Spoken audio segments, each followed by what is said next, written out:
Honda's entry-level crossover, the HR-V, sees some slight styling and feature improvements here for 2026, but it still soldiers on with its basic 2-liter naturally aspirated inline-4 and optional all-wheel drive. So are we getting any better fuel economy on the highway with this setup? Well, today we find out.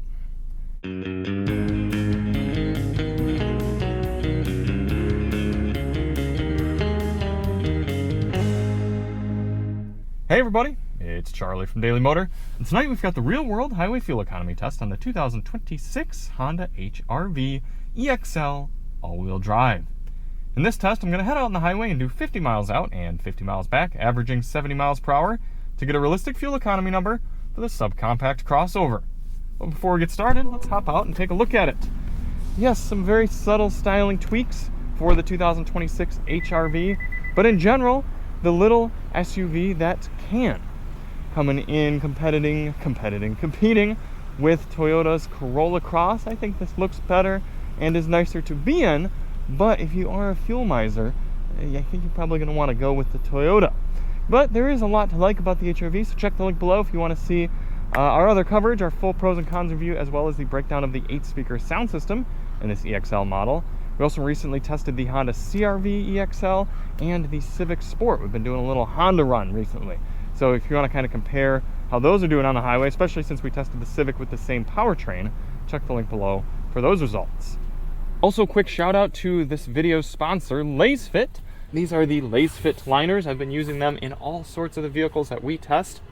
And it was a perfect example this week of why I was glad to have the LaceFit liners, because I was loading up an electrified bicycle, it wasn't really a mountain bike, an e-bike into here. It was a 70-pound folding e-bike, a little unwieldy, and I was able to slide it along in the back here, not worry about damaging the carpet or getting anything dirty, because I rode the bike off-road, put it back in here, and all the different soft TPU rubbery bits here on the LaceFit liners absorbed that nicely. And it even comes with cutouts for the metal tie-down hook, something you don't see a lot, especially in this class of vehicle.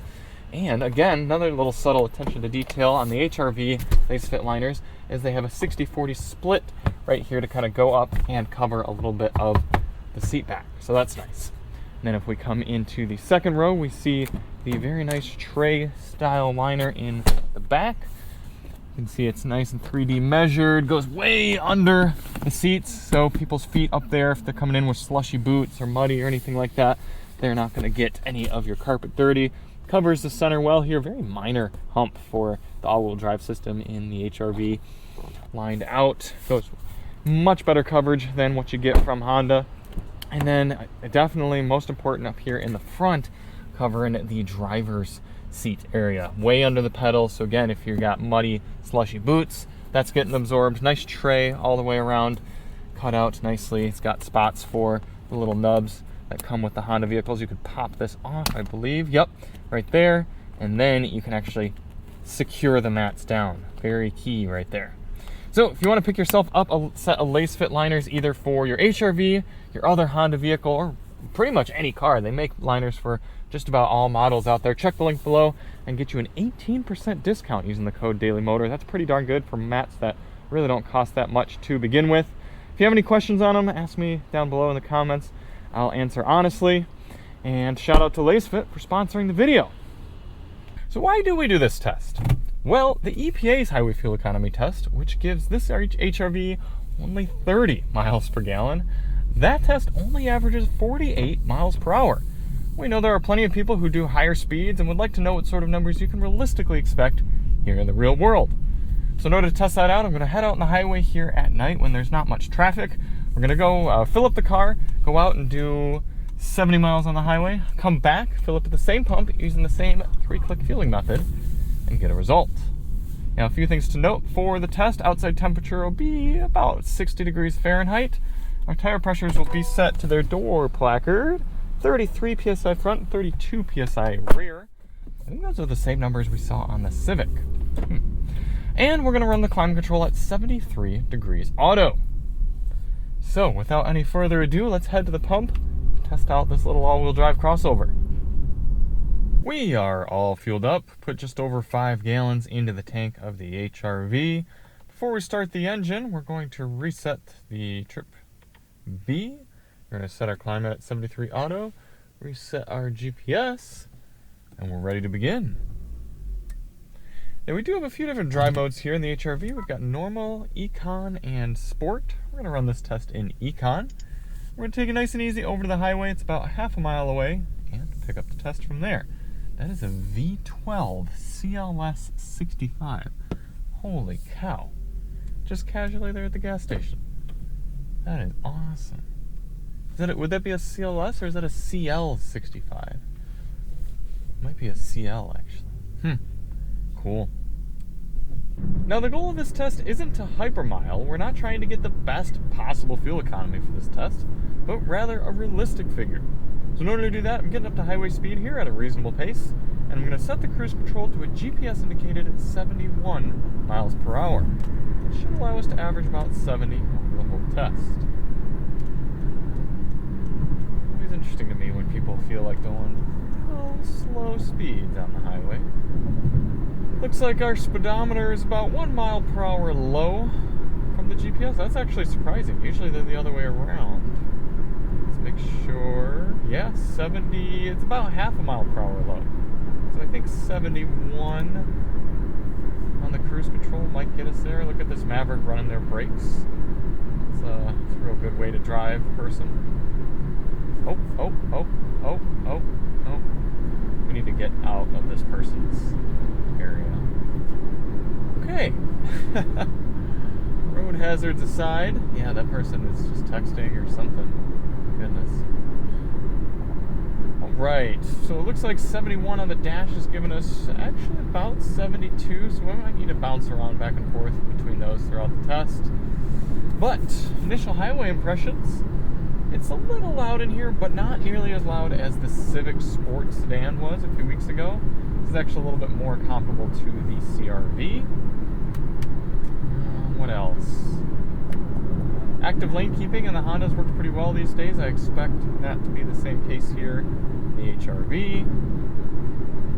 Yeah, other than that, should be set up for a very average test.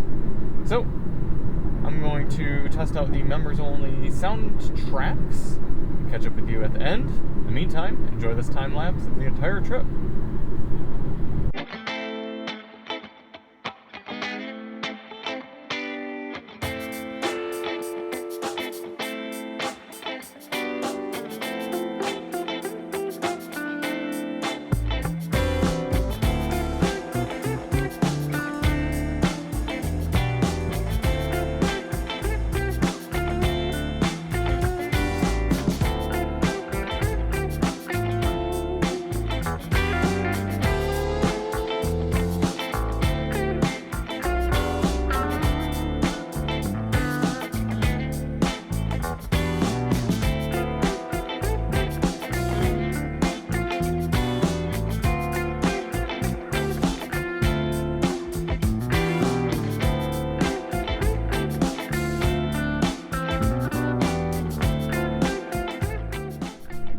Coming into the end of the highway fuel economy test here in the Honda HRV all-wheel drive.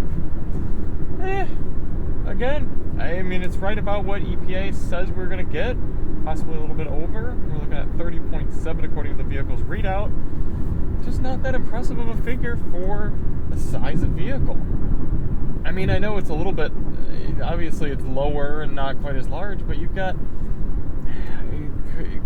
Priuses that are all-wheel drive getting a ton better fuel economy. You've got the Toyota Corolla Cross getting a lot better fuel economy in both of its versions. It's just, I don't love it. I don't love it. I mean, for some people, it's not going to be a big deal. I would just like to be seeing a little bit better for a vehicle this size. But other than that, it's a nice place to be in here. It's a little bit loud on this concrete section of highway. It's definitely something to do with the tires, though, because as soon as you get on kind of more of an asphalt, it's very, very quiet. Sound system, not all that fantastic. Tack shot, taking a look here, we're running just about 2,300 RPM at 70 miles per hour. It does fluctuate quite a bit with that CVT, but cruising steady state right here, that's about what you're looking at. Comfort's fine, seats seem decently supportive, good amount of adjustability there.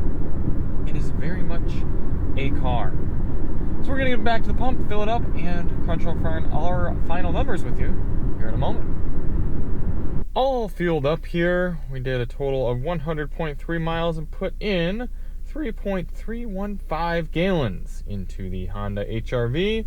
And look at that, right out to 30 miles per gallon, just like the EPA predicted.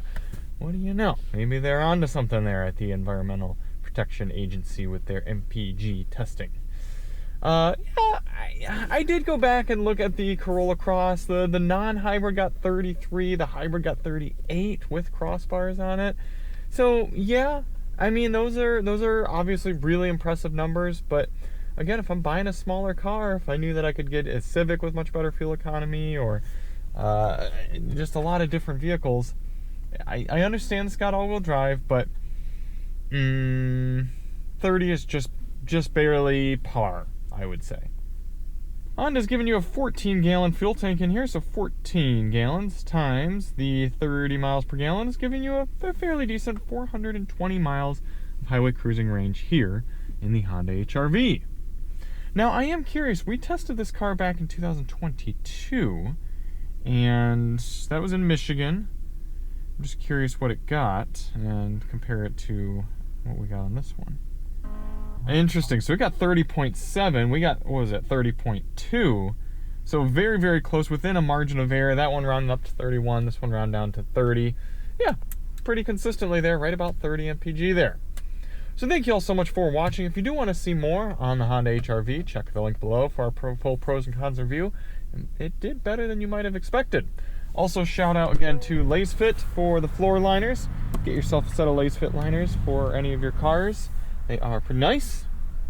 And we'll see you on the next one. I'm Charlie from Daily Motor, and as always, drive on.